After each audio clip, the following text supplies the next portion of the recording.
পবিত্ৰ ৰমজান মাহৰ শেষৰ 10 দিন তাহাজ্জুদৰ নামাজ পঢ়ি সৰু এটি দোৱা পাঠ কৰক, মনৰ আশা পূৰণ হ'ব, দোৱা কবুল হ'ব। আপুনি যি বিচাৰে লগে লগে আল্লাহ তাআলা আপোনাক দান কৰিব। তাহাজ্জুদৰ নামাজৰ কাৰণে শ্ৰেষ্ঠ মাহ হৈছে ৰমজানুল মুবাৰক। আল্লাহু আকবাৰ। আপুনি গোটেই বছৰটো যদিও তাহাজ্জুদৰ নামাজ পঢ়া নাই, কমসে কম ৰমজান মাহত তাহাজ্জুদ কাজা নকৰিব।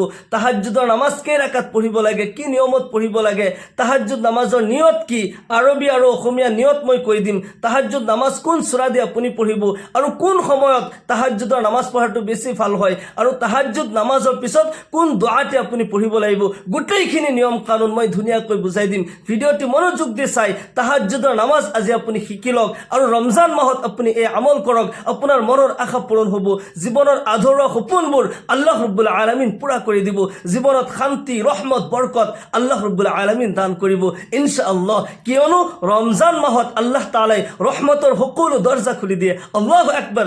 ৰমজান এনেকুৱা পবিত্ৰ মাহ হয়, আল্লাহৰ ৰাসূল জনাবে মুহাম্মদুৰ ৰাসূলুল্লাহ সাল্লাল্লাহু আলাইহি ওয়াসাল্লাম ইরশাদ করে, ইজা দাখালা শাহরু রমাদান ফুতিহাত আবওয়াবুল জিনান ওয়া গুলিকাত আবওয়াবুন নিরান ওয়া সুলসিলাতিশ শায়াতিন। ৰমজানৰ মাহ যেতিয়া আৰম্ভ হৈ যায়, ৰহমতৰ সকলো দৰজা খুলি দিয়ে। আল্লাহ তাআলাই জান্নাতৰ সকলো দৰজা খুলি দিয়ে। আল্লাহু আকবাৰ। আৰু জাহান্নামৰ দৰজাত তালা লগাই দিয়া হয়, বন্ধ কৰি দিয়া হয়, শয়তানক বান্ধি দিয়া হয়, যাতে বান্দাই ইবাদতৰ সুযোগ পায়। এই মাহৰ প্ৰতি সেকেন্ড, প্ৰতি পল ৰহমতৰ হয়, বৰকতৰ হয়, মাগফিৰাতৰ হয়। ৰমজান মাহত এটা নফল আদায় কৰিলে অন্য মাহৰ এটা ফৰজৰ সমান সওয়াব আল্লাহ তাআলাই দান কৰে। এই মাহত এটা ফৰজ আদায় কৰিলে অন্য মাহৰ 70টা ফৰজৰ সমান সওয়াব আল্লাহ ৰাব্বুল আলামিনে দান কৰে। ৰমজানৰ দৰে এটি ফজিলতপূৰ্ণ আজিমুৰ শান মাহ পোৱাৰ পিছতো যদি আমাৰ জীৱনৰ গুনাহবোৰ মাফ কৰাব নোৱাৰো, যদি আল্লাহ তাআলাক ৰাজি খুশি কৰিব নোৱাৰো, তেন্তে আমাৰ দৰে নিকৃষ্ট আৰু কোন হ'ব পাৰে। ৰমজানুল মুবাৰক, ৰমজান মাহৰ শুক্ৰবাৰ নবী সাল্লাল্লাহু আলাইহি ওয়াসাল্লাম যেতিয়া খুতবা দিবলৈ মছজিদে নববীৰ সিঁড়িত উঠি আছিল, নবী সাল্লাল্লাহু আলাইহি ওয়াসাল্লামে 3 বাৰ আমিন আমিন আমিন বুলি ক'লে। সাহাবাসকলে নোট কৰে, নবী সাল্লাল্লাহু আলাইহি ওয়াসাল্লামৰ প্ৰতিটি নকল হৰকত তেওঁলোকে নোট কৰে। নবী সাল্লাল্লাহু আলাইহি ওয়াসাল্লামে কেনেকৈ কথা কয়, কেনেকৈ খোজ কাঢ়ে, জীৱনৰ প্ৰতিটি কাজকৰ্ম তেওঁলোকে নোট কৰে আৰু নিজৰ জীৱনৰ আমলত সেইবোৰ আনে। কিয়নো আল্লাহ তাআলাই নিজে হুকুম কৰিছে, লাকাদ কানা লাকুম ফি ৰাসূলিল্লাহি উসওয়াতুন হাসানা। হে বিশ্বৰ মানৱ জাতি, নিশ্চিতভাৱে তোমালোকৰ ৰাসূলৰ জীৱনত তোমালোকৰ কাৰণে উত্তম আদৰ্শ আছে। আল্লাহু আকবাৰ। নবী সাল্লাল্লাহু আলাইহি ওয়াসাল্লামৰ প্ৰতিটি নকল হৰকত সাহাবাসকলে নোট কৰিছিল আৰু নিজৰ জীৱনৰ আমলত আনিছিল। যেতিয়া নবী সাল্লাল্লাহু আলাইহি ওয়াসাল্লামক তেওঁলোকে শুনিলে, নবী সাল্লাল্লাহু আলাইহি ওয়াসাল্লামে কৈ আছে আমিন আমিন আমিন, অকলে অকলে কৈ আছে। তেওঁলোকৰ সৱাল আহিল, নবী সাল্লাল্লাহু আলাইহি ওয়াসাল্লামে অকলে অকলে কিয় আমিন আমিন বুলি ক'লে। নামাজৰ পিছত প্ৰশ্ন কৰিলে, ইয়া ৰাসূলুল্লাহ, ইয়া হাবিবাল্লাহ, আপুনি নামাজৰ আগত যেতিয়া সিঁড়িত উঠি আছিল, খুতবা দিবলৈ যেতিয়া সিঁড়িত উঠি আছিল, আপুনি 3 বাৰ আমিন আমিন বুলি কৈছে, আমি কাৰণটো জানিব বিচাৰিছো। সাহাবাসকলে যেতিয়া আৰজ কৰিলে, আল্লাহৰ নবী সাল্লাল্লাহু আলাইহি ওয়াসাল্লাম সাহাবাসকলক সম্বোধন কৰি কয়, হে মোৰ সাহাবাসকল, মই যে 3 বাৰ আমিন আমিন বুলি ক'লো, ইয়াৰ কাৰণ আছে। কাৰণটো হ'ল হযৰত জিব্ৰাইল আলাইহিস সালাম ওহীৰ যিজন ফেৰেশতা, আল্লাহৰ পক্ষৰ পৰা কোৰআন যিজন ফেৰেশতাই লৈ আহিছিল, সেইজনৰ নাম হৈছে হযৰত জিব্ৰাইল আলাইহিস সালাম।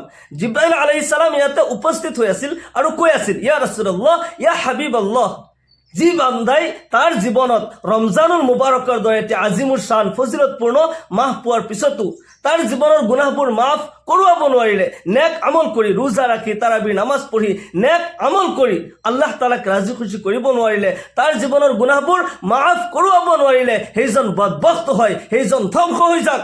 তেতিয়া মই কৈছিলো আমিন।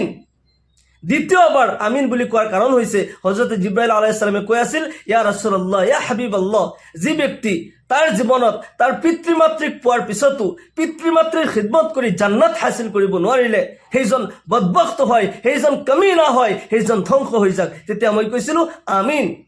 তৃতীয়বাৰ আমিন বুলি কোৱাৰ কাৰণ হৈছে হযৰত জিব্ৰাইল আলাইহিস সালামে কৈ আছিল, ইয়া ৰাসূলুল্লাহ, ইয়া হাবিবাল্লাহ, যি ব্যক্তি আপোনাৰ নাম শুনাৰ পিছতো, ৰাসূলৰ নাম শুনাৰ পিছতো দুৰুদ শৰীফ নপঢ়িলে, সাল্লাল্লাহু আলাইহি ওয়াসাল্লাম নপঢ়িলে, সেইজন কৃপণ হয়, সেইজন বদবখত হয়, সেইজন ধ্বংস হৈ যাওক। তেতিয়া মই কৈছিলো আমিন। সেইকাৰণে নবীৰ নাম যেতিয়া শুনিব, ৰাছুলৰ নাম যেতিয়া শুনিব, সাল্লাল্লাহু আলাইহি ওয়াসাল্লাম পঢ়িব। আৰু ৰমজান মাহ যিহেতুকে ফজিলতপূৰ্ণ মাহ হয়, খুদ ৰাছুলে পাক সাল্লাল্লাহু আলাইহি ওয়াসাল্লামে কৈছে, যাৰ জীৱনত ৰমজান মাহ পোৱাৰ পিছতো নিজৰ জীৱনৰ গুনাহবোৰ মাফ কৰাব নোৱাৰিলে সেইজন ব্যক্তি বদবখত হয়, সেইজন ধ্বংস হৈ যাওক। আৰু এই মাহত আমি তাহাজ্জুদৰ নামাজত ইহতিমাম কৰিম। তাহাজ্জুদৰ নামাজ কেনেকৈ পঢ়িব লাগে, কেই ৰাকাত পঢ়িব লাগে, কোন সূৰা দি পঢ়িব, নিয়ত কেনেকৈ কৰিব, গোটেইখিনি মই ধুনীয়াকৈ বুজাই দিছোঁ। তাহাজ্জুদৰ নামাজৰ ওয়াক্ত হৈছে ঈশা নামাজৰ পিছৰ পৰা ফজৰৰ আগলৈকে গোটেই ৰাতিৰ ভিতৰত তাহাজ্জুদৰ নামাজৰ ওয়াক্ত হয়।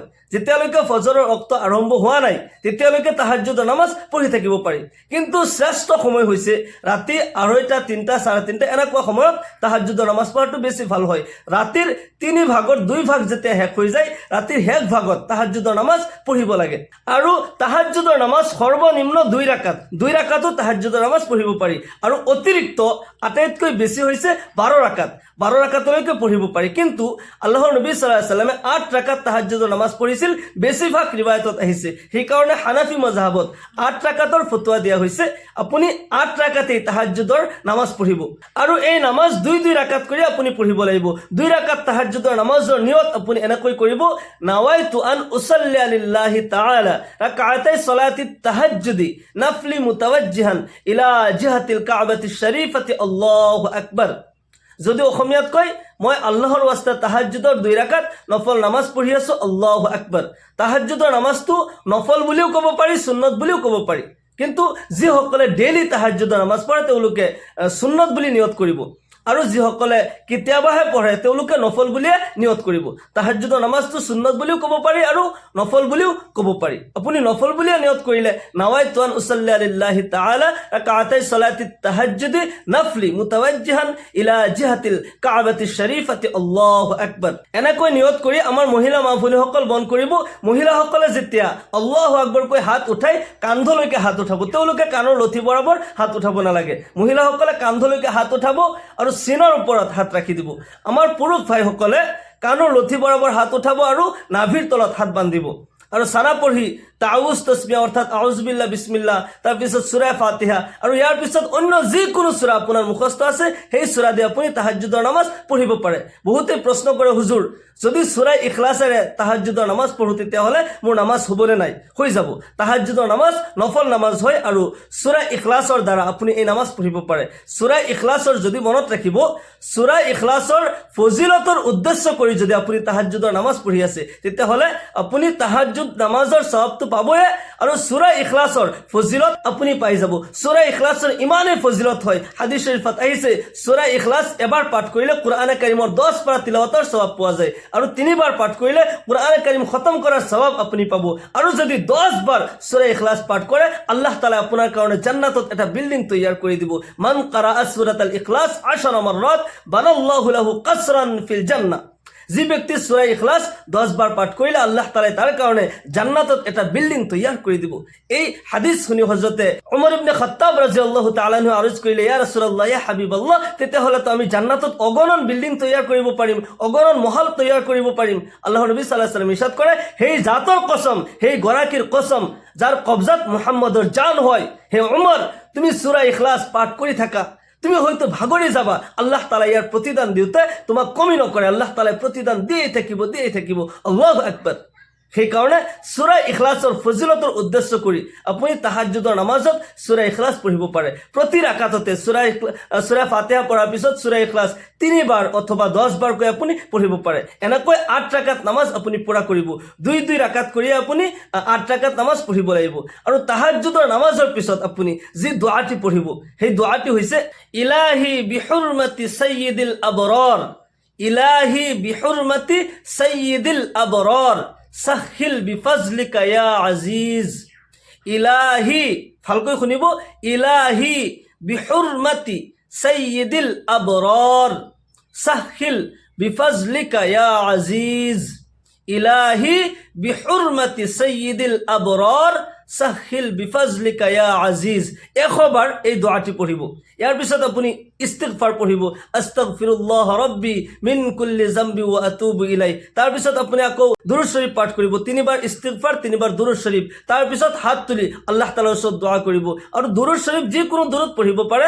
আমি নামাজত যিটো দুরূদ পঢ়ো, আল্লাহুম্মা সাল্লি আলা মুহাম্মাদ ওয়া আলা আলি মুহাম্মাদ কামা সাল্লাইতা আলা ইব্রাহিম ওয়া আলা আলি ইব্রাহিম ইন্নাকা হামিদুম মাজিদ। اللهم بارك على محمد وعلى آل محمد كما باركت على إبراهيم وعلى آل إبراهيم إنك حميد مجيد। নতুবা সাল্লাল্লাহু আলাইহি ওয়াসাল্লাম, সাল্লাল্লাহু আলাইহি ওয়াসাল্লাম, সাল্লাল্লাহু আলাইহি ওয়াসাল্লাম। এনেকৈ এই দোয়াটি পঢ়াৰ পিছত 3 বাৰ ইস্তিগফাৰ, 3 বাৰ দুৰূদ পঢ়ি তাৰ পিছত হাত তুলি আপুনি আল্লাহ তাআলাৰ ওচৰত দোয়া কৰিব। আল্লাহ তাআলাই আপোনাৰ মনৰ আশা পূৰণ কৰিব। তাহাজ্জুদৰ নামাজ পঢ়ি যদি এই আমল আপুনি কৰে, আল্লাহ তাআলাই আপোনাৰ দোয়া লগে লগে কবুল কৰিব। তাহাজ্জুদৰ নামাজৰ দ্বাৰা মুমিনৰ দাৰাজাত বুলন্দ হয়, আল্লাহ তাআলা ৰাজি খুশি হৈ যায়। আৰু যি বান্দাৰ প্ৰতি আল্লাহ তাআলা নিজে ৰাজি খুশি হৈ যায়, সেইজন বান্দাৰ এই পৃথিৱীত কোনো কিছুৰে অভাৱ নহয়। আল্লাহ তাআলাই তাৰ প্ৰয়োজনৰ সকলো কিছু সময়ত আল্লাহ তাআলাই দান কৰে।